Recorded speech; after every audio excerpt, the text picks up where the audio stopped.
folks, it's Jen, your Adult and Teen Services Coordinator here at MPL. It's Game On this summer at MPL, and we're thrilled to announce our brand new board game collection. This board game collection includes modern games, classic games, games of strategy, and games for kids. On Sundays throughout July and August, we'll take a closer look at some of the games available to borrow. This week, let's talk about Forbidden Island. This collaborative adventure game is perfect for 2 to 4 players, ages 10 and up. As a team of adventurers, players must work together to keep Forbidden Island from sinking before you can capture its 4 treasures. Once you've captured them, you must make it to Fool's Landing and escape by helicopter to win. However, if the island sinks before you can complete your tasks, the mission ends in defeat. Island tiles make up the game board, including the 4 treasures around the perimeter. Throughout the gameplay, your team will try to capture these treasures using the treasure cards. You play with 3 types of cards: the Flood deck, the Treasure deck, and the Adventure cards. At the top of the game, the island has already started to sink. This is indicated by the flipped over tiles or flooded tiles. Deal 1 adventurer card to each player. Each of you will take a role as an adventurer with a special power that only you can do during the game. Review these powers and roles with other players, as this game works best when you work together. Similarly, when you're dealt treasure cards, place these face up in front of you so that both you and your teammates can see them. The water level of your game is determined by the water level marker, and you can change it depending on your skill level. On each turn, players will do the following 3 things.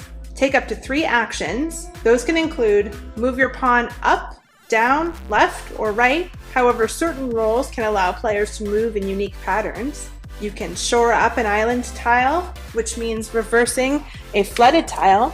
And again, certain roles have benefits here. And you can give a treasure card to help a player on your team collect the 4 treasure cards needed to capture the corresponding treasure. You can also capture a treasure if you have 4 matching treasure cards. The second thing is to draw 2 treasure cards from the treasure deck. Treasure cards will help you capture the treasures, but look out, there are 3 Waters Rise cards that will move the water levels up. Finally, draw flood cards equal to the water level. For example, if the water meter level is set at 2, draw 2 cards. These cards will either make an island tile flood, or if the tile is already flooded, it sinks into the abyss and is removed along with the matching flood card from the gameplay. To win the game, you must collect all 4 treasures, and everyone must move their pawns to Fool's Landing. Then one player must discard a helicopter lift card to get the team off Forbidden Island for the win. This is a tricky game, and there are 4 ways to lose. If both temples, caves, palaces, and garden tiles sink before you collect their respective treasures, if the Fool's Landing tile sinks, if any player is on an island tile that sinks and there is no adjacent tile to swim to, or if the water level reaches the skull and crossbones level. This game, with its rich illustrations and innovative rules, reinforces strategic thinking and cooperation, and is perfect for fans of Indiana Jones. Board games are available for a 3-week loan period, and you can borrow up to 2 games per card. To check out Forbidden Island, visit us online via our website, using the free Simcoe County Libraries app, or by calling 705-526-4216 to place a hold today. Also, don't forget that playing a board game with your family can earn you extra points in the TD Summer Reading Club.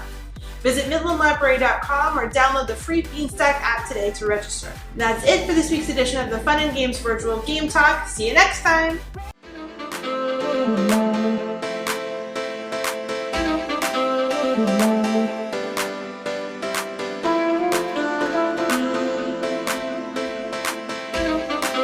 Mm-hmm.